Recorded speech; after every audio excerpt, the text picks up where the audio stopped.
Y en el día de hoy vamos a comenzar a estudiar el libro de Primera de Tesalonicenses, una carta que el apóstol Pablo escribió a una iglesia que él tuvo la gracia de estar en los momentos de inicio, después de salir de un momento complicado en Filipos, pero bueno, vamos a hablar de todo esto con nuestros hermanos que nos acompañan el día de hoy, pastores, gente que estudia la palabra de Dios.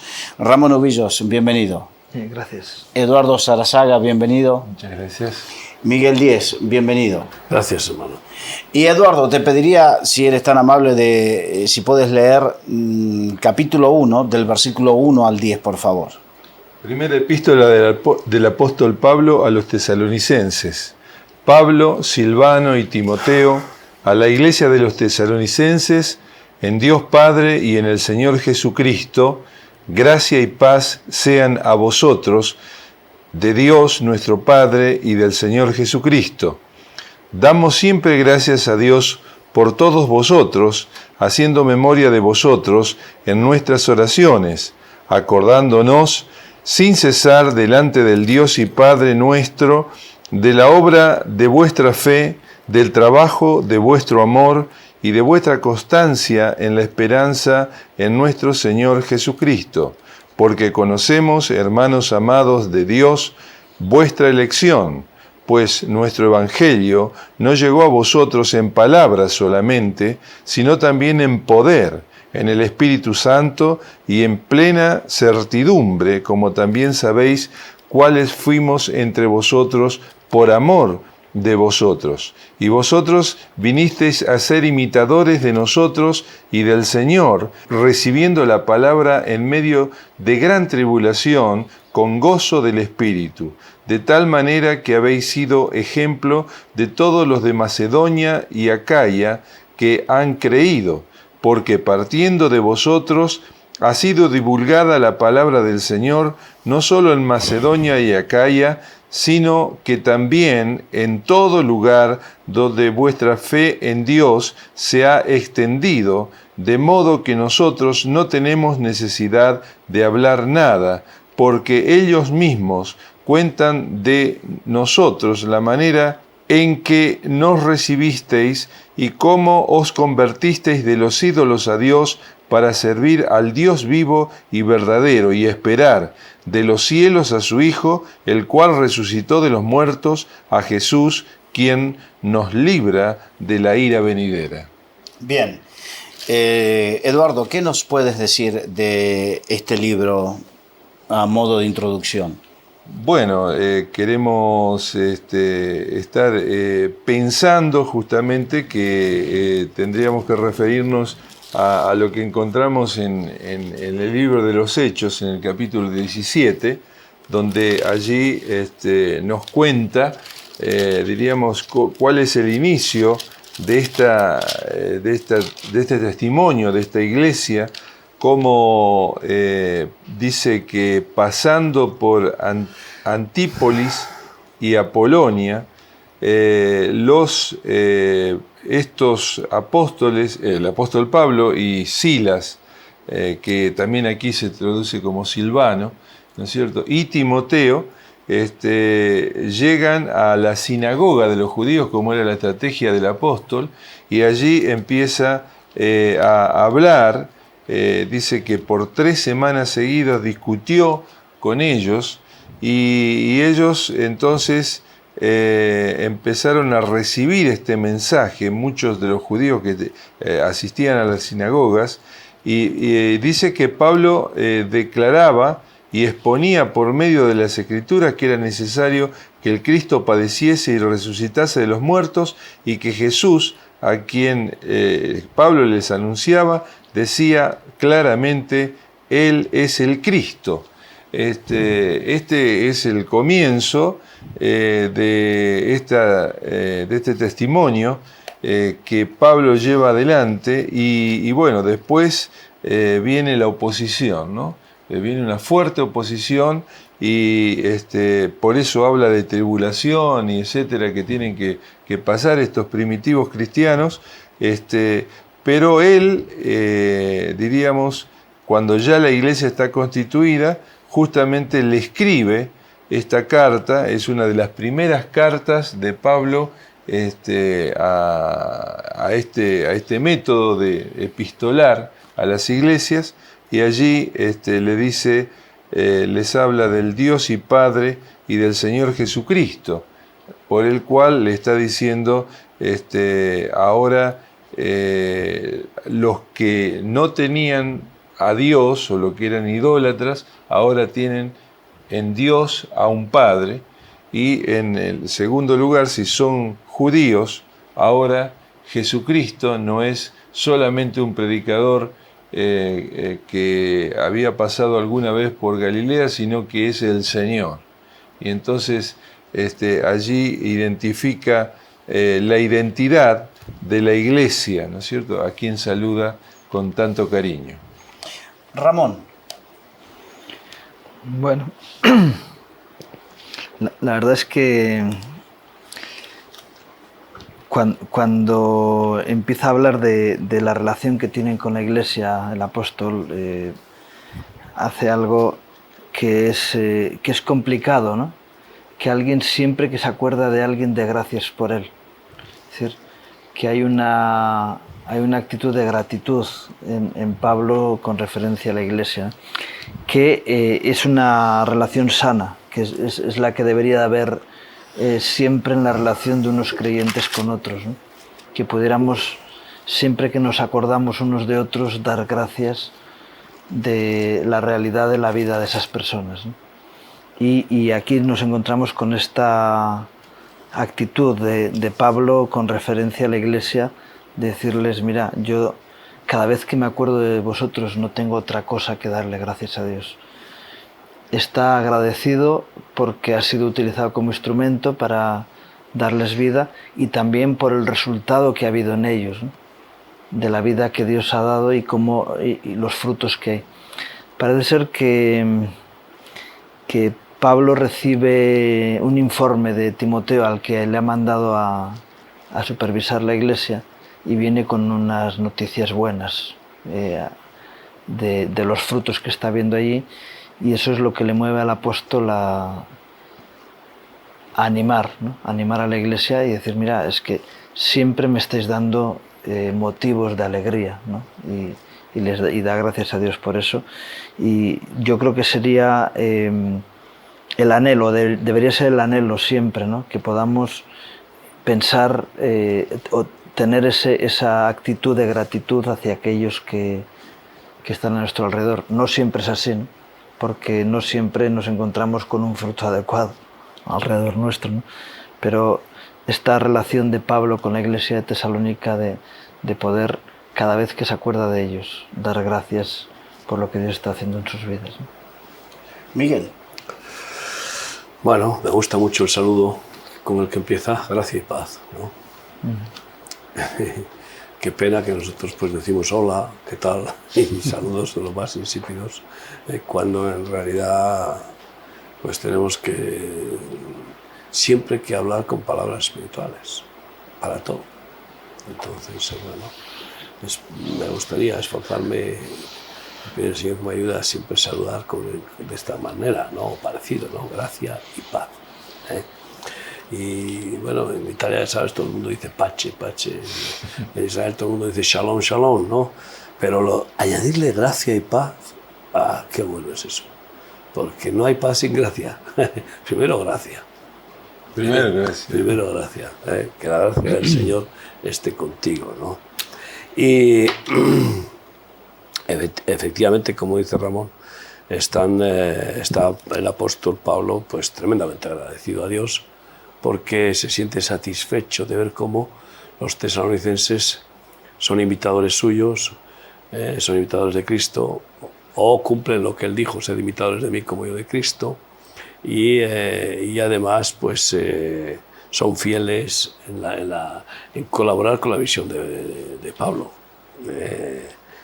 y les llena de piropos, vamos. O sea, esta primera parte de la carta pues es una carta de alabanzas a su comportamiento, y por eso los recuerda con mucho gozo, y les recuerda cómo pues, hacen obra de fe, no obra humana, sino una obra de fe, una obra que viene por poner en práctica la palabra de Dios con la fe que produce el Espíritu Santo al oírla.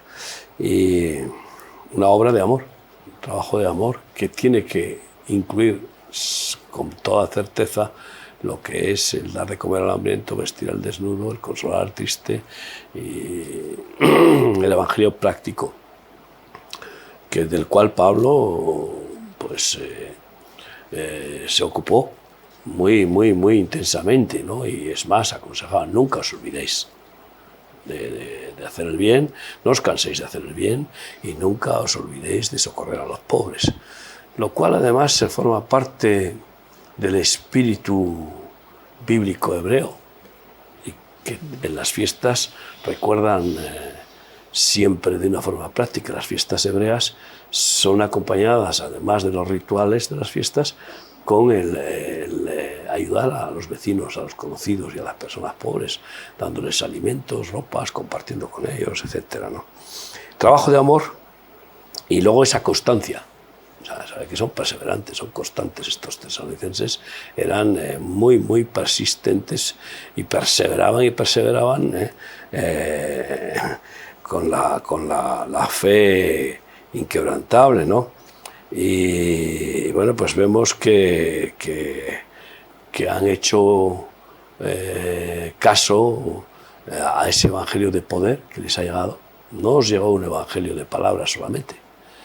Ya insiste Pablo en otro contexto que el evangelio de Jesucristo no consiste en palabras sino en poder, lo dice en Corintios. Y en poder, ¿qué está diciendo? Pues que hubo milagros, sanidades, prodigios en medio de ellos y también en la certidumbre. Me gusta mucho eso, un evangelio de plena certidumbre. ¿Qué significa? Sin trampas, es decir, con un testimonio claro de que han recibido un evangelio de hechos, no solo de palabras, sino de hechos. Es decir, que cuando Pablo habla de humildad, él se manifiesta humilde y se hace siervo de todos. Que cuando Pablo habla de un evangelio de espíritu de sacrificio y de renuncia, él renuncia más que nadie y da ese testimonio de certidumbre. Es decir, que y cuando habla de las oraciones y de las respuestas de Dios, él demuestra, produce certidumbre de que Dios contesta y actúa y también manifiesta ese poder sobrenatural, ¿no? Y eso todo sabiendo que encima pues reciben la palabra en medio de una gran tribulación. Esa gran tribulación que bueno, pues que es lógicamente la oposición brutal de las idolatrías de las ciudades de Tesalónica, que bueno, pues serán las idolatrías de todo de todos los países descendientes del imperio helénico y descendientes del imperio y pertenecientes al imperio romano. Entonces pues ya conocemos que Pablo tuvo todas esas tribulaciones cuando predicaba contra los ídolos, contra la divina, contra tal, ¿no? Y ahí pues es como les da clara enhorabuena de cómo se convirtieron de los ídolos al Señor, ¿no? ¿Pero para qué? ¿Para qué dice? Os convertisteis de los ídolos a Dios para servir al Dios vivo. O sea, esto es muy importante. Significa que Pablo tenía allí muchos discípulos que ponían en práctica el servicio a Dios, entre otras cosas, sobre todo con el evangelismo. Porque acabamos de leer bien claramente que no solamente han sido ejemplo a todos los de Macedonia y de Acaya, sino que partiendo de ellos ha sido divulgada la palabra, versículo 8, del Señor en todo lugar, por todas partes sonaba en las iglesias el ejemplo, el testimonio de los tesalonicenses. Es decir, que eran evangelizadores, que eran siervos, servían. Y una de las maneras, por supuesto, más gratas al Señor en sus mandatos es ir por todo el mundo a predicar el evangelio a toda la criatura. Ellos predicaban y predicaban, evangelizaban. Y claro, fueron un testimonio de una iglesia viva, y sonaron por todas partes. ¿Cómo lo dice eso Pablo? Pues en sus viajes oía, oye, ¿qué pasa en Tesalónica? Hemos oído, ¿qué es lo que están haciendo los tesalonicenses? Todos no hacemos más que oír de personas que han conocido al Señor a través de ellos, que por primera vez escucharon la palabra a través de ellos, etcétera, etcétera. Para mí es muy estimulante este testimonio del mismo Pablo a los tesalonicenses, y me da cierta sana envidia, diríamos, de que nosotros podamos, ya está sucediendo un poco, ¿no?, de que viajas y oye, remar, sí, remar, no, anda, pues no veas tú cómo reman esos, ¿no? Bueno, pues, por decir algo, ¿no me entiendes? Pero, en fin, lo que importa no es el nombre, aquí no es el nombre de Tesalónica, lo que importa es el espíritu, ¿no?, de los tesalonicenses, ¿no? Ese tesón, esa perseverancia, esa obra de fe y de amor y de obediencia y de invitación al apóstol y a Cristo en definitiva, ¿no? Y hay muchos que en cambio se ponen a hacer inventos, y a querer sobrepasar al siervo de Dios y a querer sobrepasar la doctrina y bueno, qué sé yo, hasta dónde se van, hasta por los cerros de Úbeda, ¿no? Entonces eso no es aquí.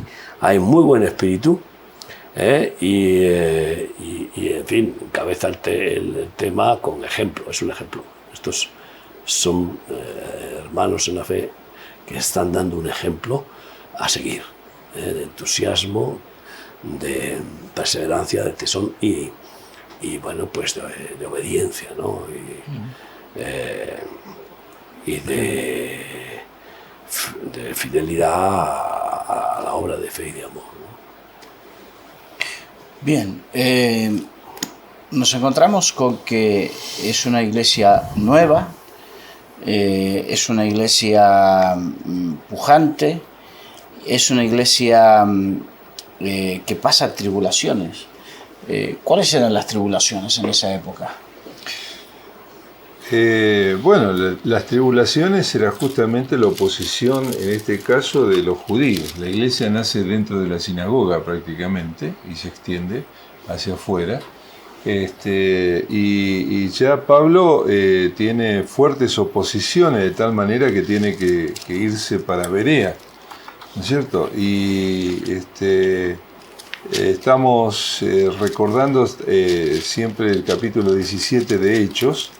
Dice, entonces los judíos que no creían tenían celos. El motivo de la persecución era justamente que empezaba por los celos religiosos, ¿no es cierto? La gente se iba en pos de reconocer a Cristo como Mesías, como vamos a ver más adelante, y dice que tomaron consigo algunos ociosos, hombres malos, injuntando una turba, alborotaban la ciudad, y asaltando la casa de Jasón.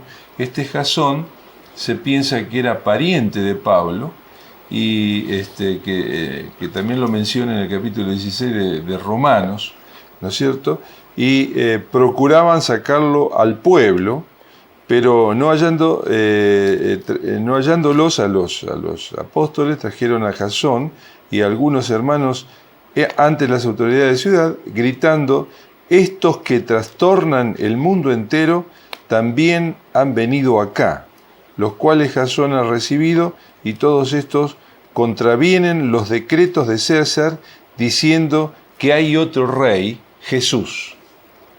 Así que había acusaciones muy concretas, ¿no es cierto? Estaban acusados de sedición, ¿no es cierto?, porque estaban oponiéndose al emperador, ¿no es cierto?, diciendo de que había otro reino y había otro César, ¿no es cierto?, el Señor Jesucristo, y esto, ¿no?, que está dicho de los enemigos, pero es algo que verdaderamente enaltece el testimonio de estos hermanos, estos que trastornan al mundo entero. ¿Quién pudiera decir de los cristianos hoy esto? ¿No es cierto? estos que trastornan este mundo han llegado también acá. Y dice que alborotando todo el pueblo y las autoridades de la ciudad, oyendo estas cosas, pero obtenida fianza de Jasón y de los demás, lo soltaron. Así que fíjense, esta iglesia empieza en medio de un alboroto tremendo de una ciudad allí en la actual Grecia. Y en la actual ciudad de Salónica. De Salónica, la actual Tesalónica, ¿no? Y yo quisiera decir que Pablo habla de acá, vosotros viniste a ser imitadores de nosotros y del Señor. Yo creo que ellos tomaron el ejemplo de este fuego que había en la vida del apóstol, en la vida de Silas, en la vida de Timoteo, y imitaron esto. Por eso me quedo, y con esto concluyo esta parte, pensando a lo que el pastor Miguel nos decía también en cuanto al versículo 3. Aquí habla de obra y habla de trabajo. A veces cuando hablamos de cosas de la iglesia parece que nos hemos olvidado de la palabra trabajo. Llevar el Evangelio es un esfuerzo muy grande. Llevar el Evangelio es un trabajo constante que tiene que llevarse a cabo con tanta fe, con tanto amor, con tanta constancia. Y ellos habían aprendido justamente del apóstol estas características, y por eso muchos piensan que eran tantos comerciantes que tenían contactos en todas estas ciudades, tenían ese celo evangelístico que mientras trabajaban para vivir, trabajaban también para el Señor, llevando el Evangelio y saturando esa región con el mensaje de Cristo, tomando tanta gente de los ídolos y trayéndolos al Dios verdadero. Lo que yo entiendo es que el apóstol está dejando claro que ha habido un bautismo de fuego en estas vidas, que no han sido convertidos, sino que han sido transformados, ¿no? Porque la primera experiencia que tienen en su conversión es persecución y cárcel. Y aunque se libran porque viven en un mundo corrupto, en el que las fianzas sirven para salir de los problemas, pero cuando a ti te viene alguien y la primera consecuencia que tienes es un conflicto, pues es muy fácil que alguien diga, mira, yo no me quiero meter en estos líos. Sin embargo, ellos son probados desde el principio, ¿no? Hoy en día a veces te encuentras que hay personas que, si la iglesia está a 5 minutos de su casa, dicen, eso está muy lejos, yo ya no voy hasta allá. ¿Para qué me voy a complicar la vida? Pues las conversiones verdaderas se ven en que no hay las dificultades que surgen alrededor no son impedimentos para llevar la vida nueva, sino precisamente todo lo contrario, son retos que enfrentar, ¿no? Y yo entiendo que les está recordando, les está diciendo esto, mira, realmente vosotros se ve que habéis iniciado bien vuestras vidas, porque en mitad de la tribulación no os importaron las tribulaciones, sino que eso os llevó a tener una claridad en lo que queríais y teníais que hacer por delante, ¿no? Y yo creo que es importante analizar, ¿no? Muchos creyentes que dicen, bueno, es que el Evangelio tiene que ser fácil. Sí, el yugo es fácil, pero el Evangelio es comprometedor. Y cuando alguien está dispuesto a afrontar los compromisos que tiene delante, pues va a estar manifestando que en sí hay algo más que un convencimiento, sino que hay una realidad de vida, ¿no? Que luego se manifiesta, bueno, según va diciendo el apóstol, en todas estas cosas que estamos hablando, ¿no? Otro aspecto que para mí es importante es que Pablo desde esta primera carta quizá que escribió está manifestando la realidad de la Trinidad. Y ahí pone a Dios Padre, manifiesta al Hijo y manifiesta al Espíritu Santo. Y proclama esa iglesia trinitaria desde el principio de la misma, ¿no? Dejando claro la doctrina del Dios que es un impacto en el mundo judío, el hecho de la Trinidad, porque vamos, los judíos todavía hoy siguen proclamando la única identidad de Dios Padre, ¿no? Y sin embargo Pablo desde los principios de su ministerio transmite la revelación del Dios Trino, y también lo deja claro aquí en esta carta desde el principio, ¿no? Nos habla eso, desde la salutación, luego vuelve a decirlo en el versículo 2, y luego nos habla de ese poder en el Espíritu. Claro, la salutación del Padre y del Hijo que ya no están, y la presencia del Espíritu Santo que está de forma eficiente, ¿no?, actuando en ellos, ¿no? Dejando claro que es al Dios Trino al que Pablo presenta y el que la Iglesia manifiesta, ¿no? Bien, tenemos entonces una iglesia que pasa tribulación desde el principio, y pareciera que siempre desde el inicio, cuando va a comenzar algo, pasa por una prueba de fuego, ¿no? Jesús, apenas nació, fue perseguido, o antes de nacer, cuando vino el anuncio, ya hubo una persecución para matarlo de inicio.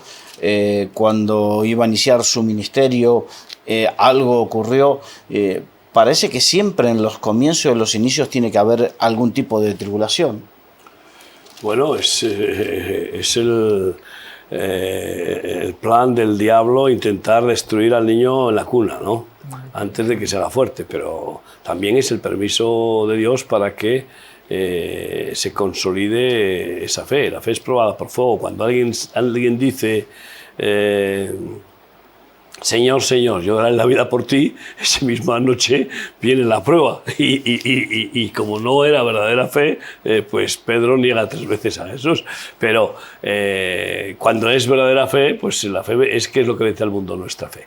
Yo creo que la prudencia está manifestada en Jesús en ese texto que dice que el reino de los cielos es semejante a un hombre que cavando en un terreno encontró un tesoro. ¿Qué hizo? No mostró el tesoro a todos. Fue y tapó el tesoro y compró el terreno, ¿no?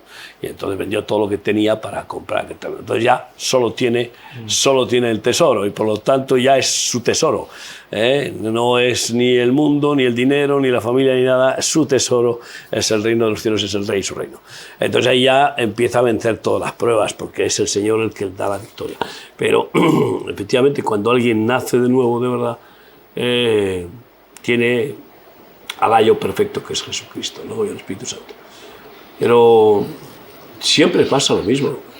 Yo recuerdo en nuestro ministerio, vamos, los ataques que tuvimos al comenzar fueron alucinantes por todos los lados, por todos los costados. O sea, es que no había ni una persona que se pusiera de acuerdo con nosotros o que nos apoyara.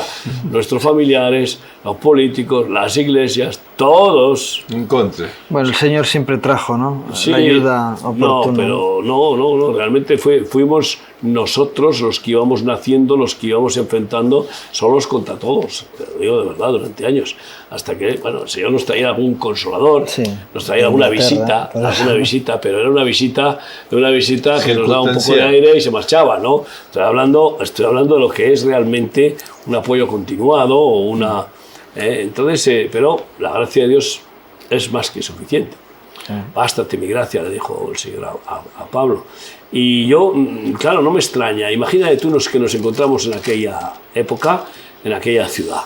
Una ciudad absolutamente pagana, y con un núcleo importante de judíos ortodoxos que se distinguen de forma radical del resto de los ciudadanos en su ortodoxia rabínica, judía, y viven de forma en guetos, porque eso es desde el principio, que están así, en todas sus diásporas. Visten de forma diferente, comen de forma diferente y tienen, por supuesto, su Torá y un Dios único. Ellos, para empezar, no conciben un Dios único.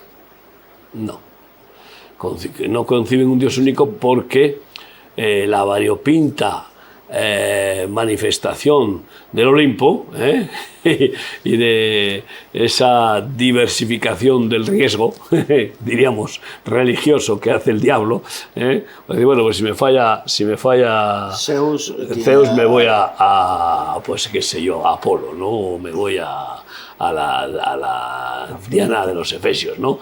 Y a ver por dónde pillo. Pero además es que así hay dioses para el verano, para el invierno, para la mañana, para la tarde, para la noche, dioses para el champán, dioses para las comilonas, como el dios Baco y como el dios tal. Entonces todo es, venga, a darle satisfacción a nuestra carne, nuestra propia vida, entonces en beneficio propio. Y un Dios único y verdadero, pues es un conflicto para todo ese mare magnum de dioses que implicaría derribarlos a todos como falsos. Claro. Y es una hecatombe religiosa. Pero para los propios judíos encima, que venga un judío que es hermano de ellos, que ha sido fariseo de fariseos, ¿no?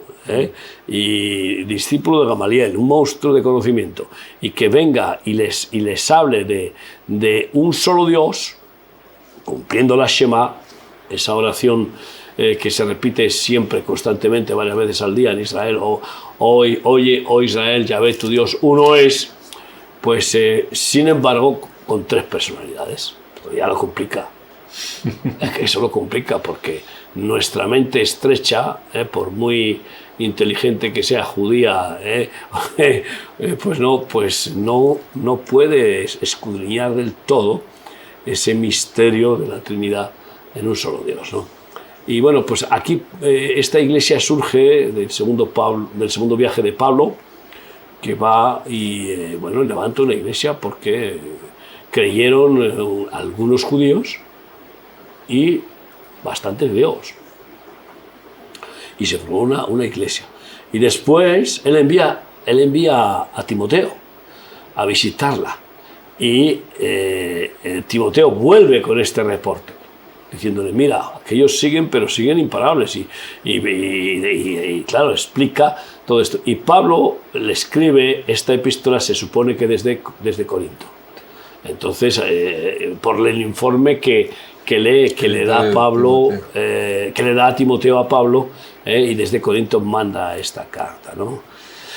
Y evidentemente que Timoteo también informa de las tribulaciones, pero esas tribulaciones que el mismo Pablo, desde luego, aunque no las relata, tuvo que padecer, sin duda, igual que en Éfeso o igual que en cada sitio donde iba. Yo entiendo que por lo menos yo soy un poco paulino, aunque un pigmeo al lado de Pablo, pero por todos los sitios donde Dios me ha enviado me han estado esperando con la escopeta cargada, incluido en Argentina y en Uruguay, al principio, ¿no? Pero forma parte del ministerio. Tú lo llamaste bautismo de fuego. Es evidente, ¿no? que el Señor nos permite el privilegio de participar del bautismo del agua, del bautismo del Espíritu Santo y del bautismo de fuego, del cual, tristemente, la mayoría de los creyentes no quieren saber nada, ¿no? Es una pena, porque si no participas de las aflicciones, pues no reinas con Cristo, porque si padecemos por Cristo, reinaremos con Él.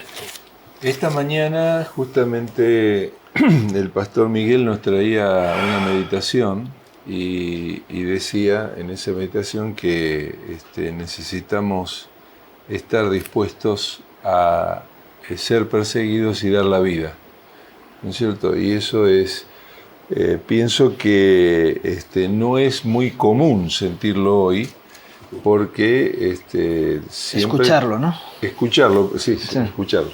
Sí.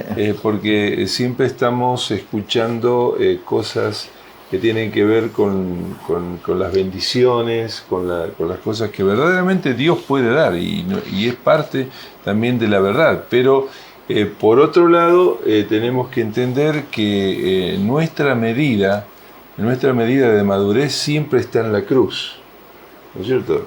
Y la cruz de Cristo tiene que ser presente cada día en nosotros para que podamos no quejarnos, no estar quejándonos constantemente, no estar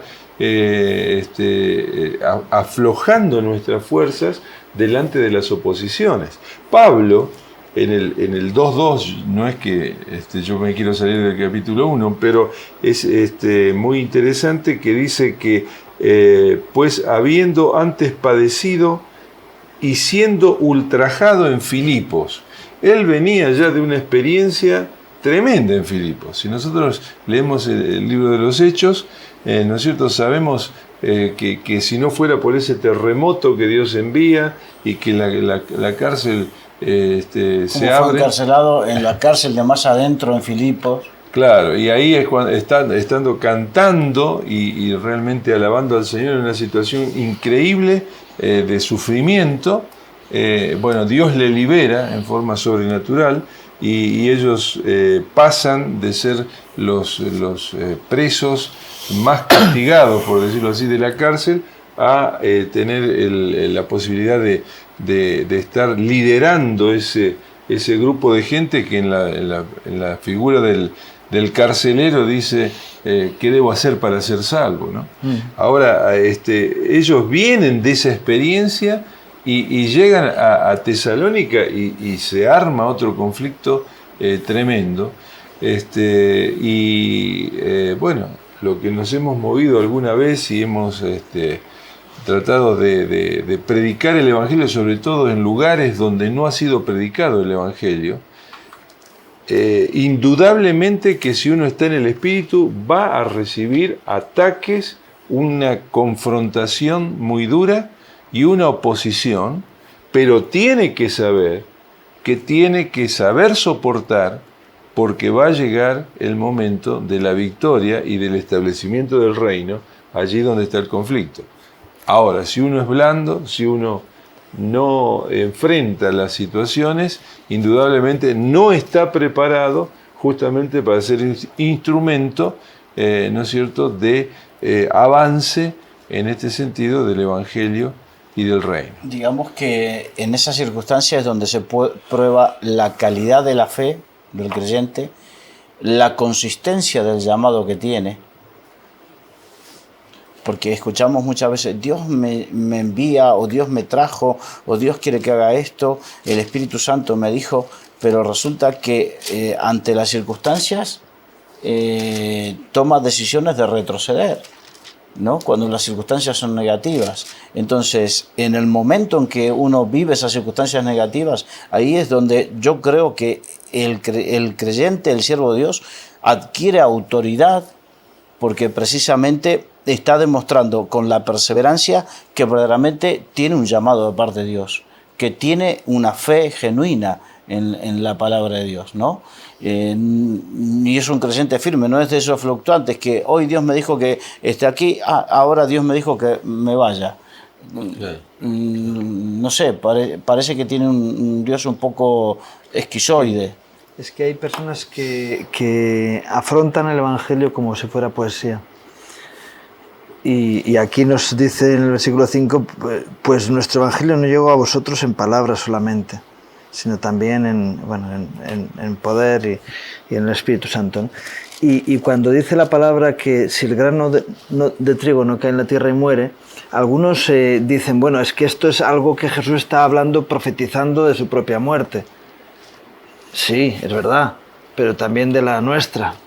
Es decir, no hay ningún trabajo en el Evangelio que no fructifique con sacrificio. Es decir, la palabra nos dice, ¿no?, que el labrador tiene que trabajar primero la tierra. Entonces, es decir, no hay nada que se haga sin... Es decir, Dios podía decir, bueno, una vez que Cristo murió en la cruz y que ya pagó por nosotros, pues toda la obra de evangelismo y todo el trabajo de edificación de la Iglesia lo podía hacer Él por decreto. Sin embargo, Dios no ha establecido ese sistema. Envía a sus discípulos a conquistar la tierra. ¿Por qué? Jesús vino a restaurar todas las cosas, pero el hombre había perdido la autoridad sobre la tierra, sobre la creación, ¿no? Ahora Dios le da al hombre, al creyente, le da las armas para poder recuperar esa tierra perdida, a esa autoridad perdida en las diferentes áreas, ¿no? Ha habido 4.000 años de trabajo diabólico que ha ido destruyendo sistemáticamente todos los fundamentos de la creación. Y el hombre tiene que recuperar todo eso que ha perdido. Y uno de los trabajos que tiene la Iglesia es esa.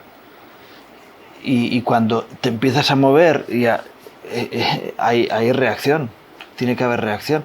¿Por qué? Porque tienes que recuperar lo perdido. Y no nos olvidemos que cuando el Señor se va de la tierra, dice, creo que son los ángeles los que dicen que no vendrá hasta que sus enemigos sean puestos por estrado de sus pies. ¿Quién los va a poner? Porque Él no vuelve hasta que exista esa restauración que es trabajo de la Iglesia, ¿no? Que tiene que realizar.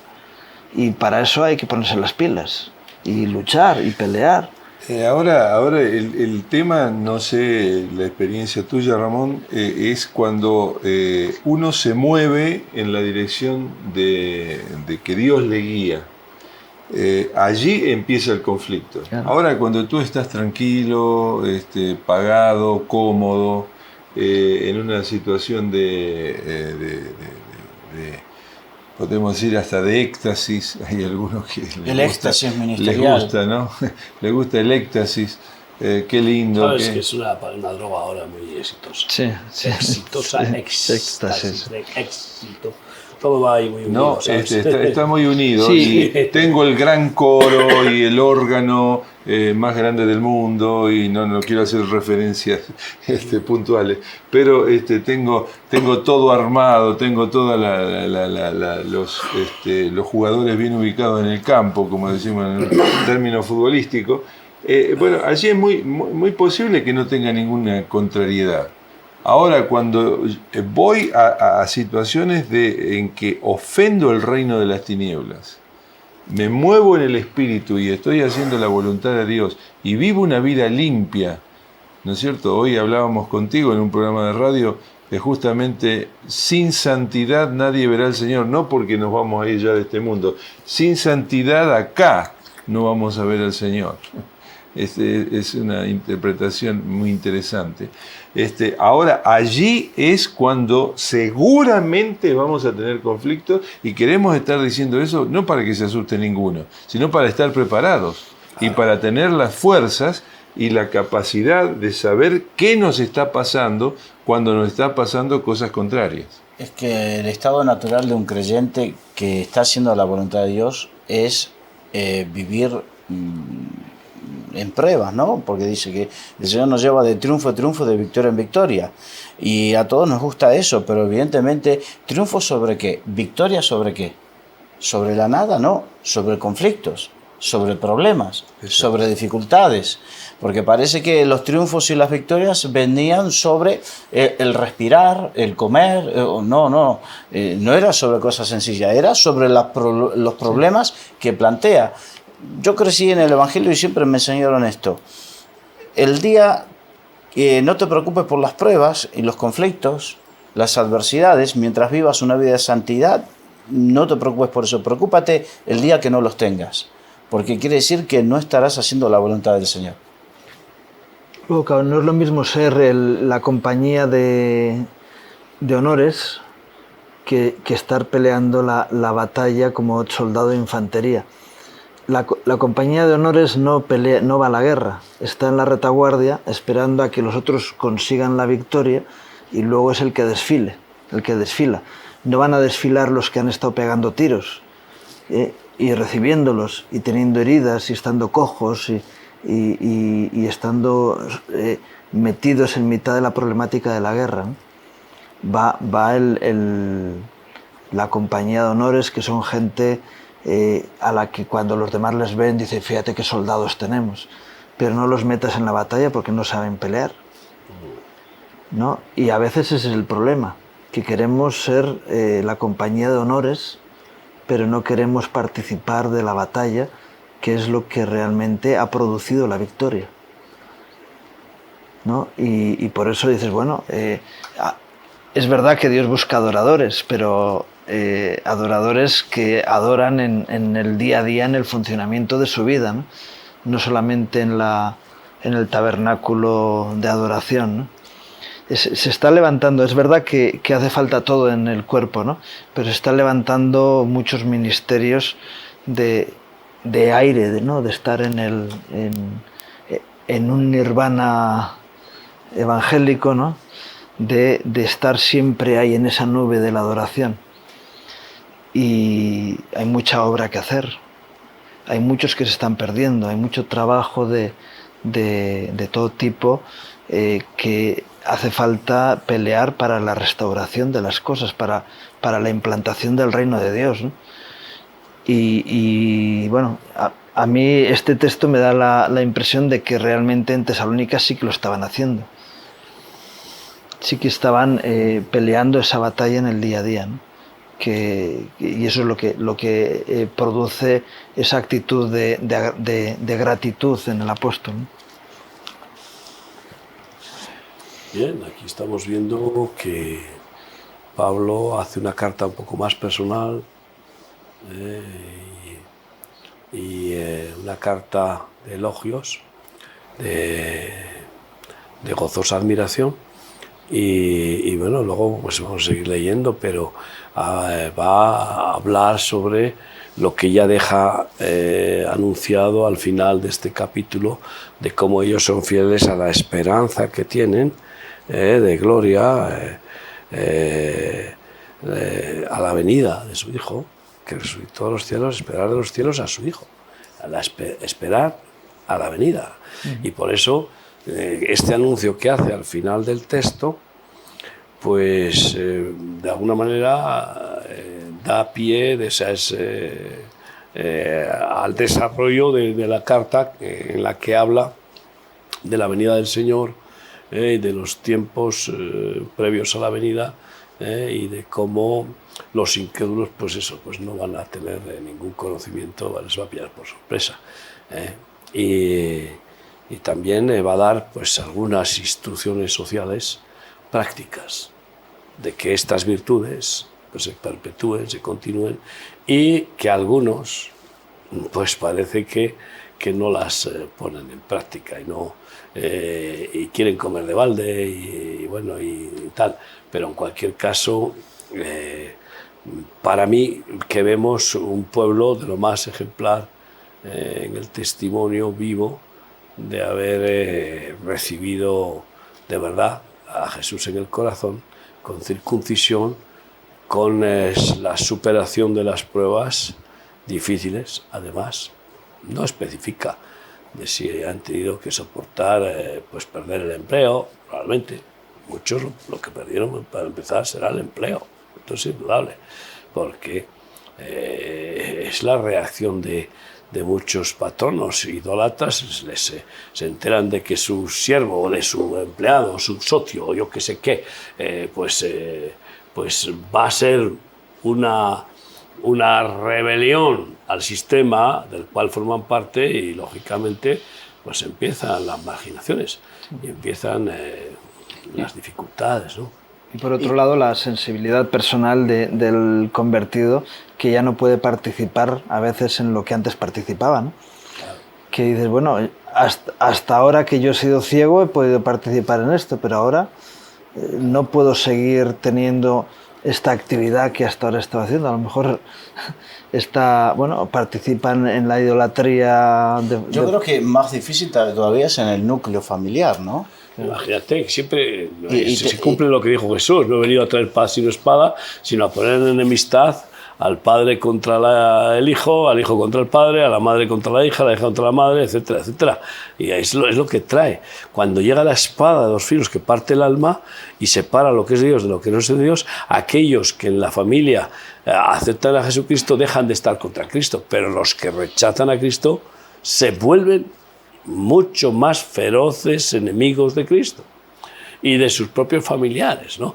Y ahí vamos a ver también cómo en la persecución futura los mismos padres van a denunciar a sus hijos que no se dejan poner la señal de la bestia y los van a llevar al martirio. Los padres a los hijos y los hijos a los padres y los hermanos y los cónyuges.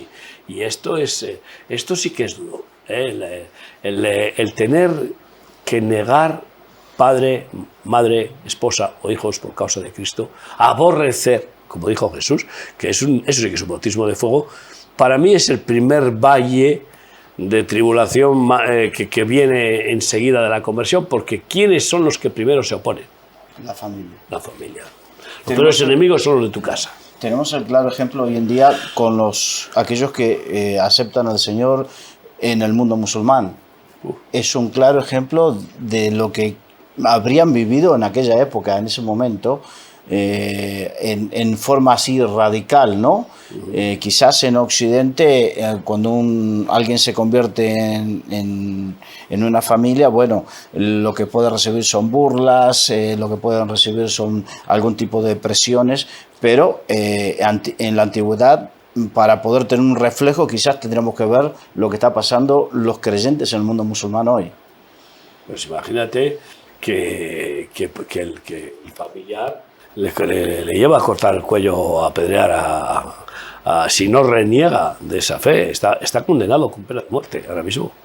O sea, el que abandona el Islam tiene pena de muerte. Esto es así. Y por mucho que digan que el Islam es moderado, ¿cómo pueden aceptar esa religión como moderada? Pero si es que el Corán lo dice claramente, ¿no?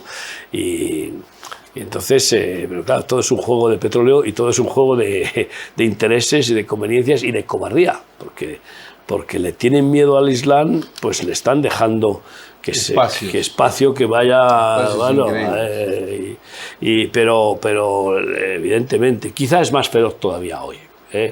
Quizá las idolatrías de aquel tiempo, como estamos hablando nada menos que de la madre de la democracia,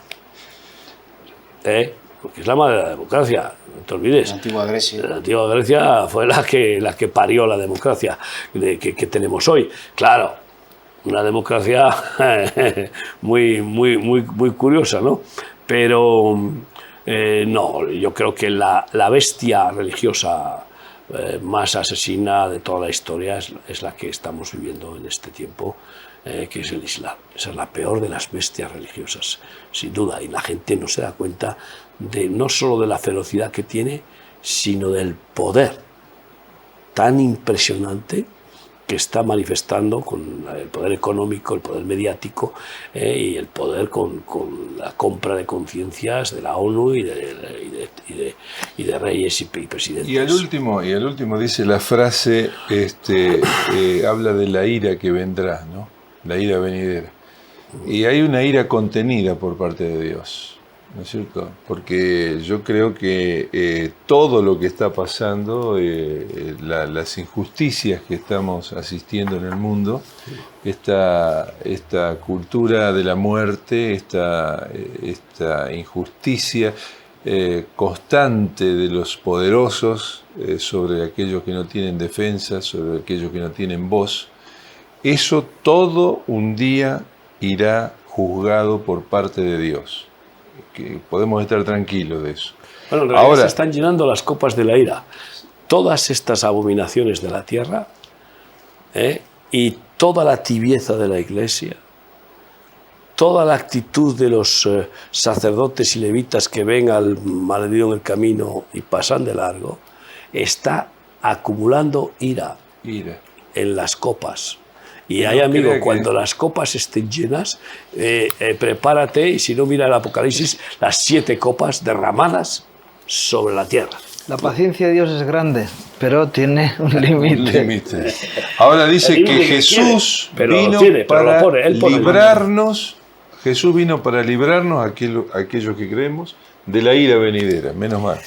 Bien, Así llegamos al final del programa del día de hoy. Dios mediante estaremos nuevamente la próxima semana ya con el capítulo 2. Quiero antes de despedirnos agradecerles, gracias Miguel, gracias Eduardo, gracias Ramón, gracias a todos ustedes por estar allí y acompañarnos a través de la televisión, de la radio, de los medios de comunicación, y que aprendamos, ¿no?, de los tesalonicenses y que pudiesen decir de nosotros también acerca de que tenemos ese fervor para llevar el olor grato del Evangelio. Que el Señor les bendiga.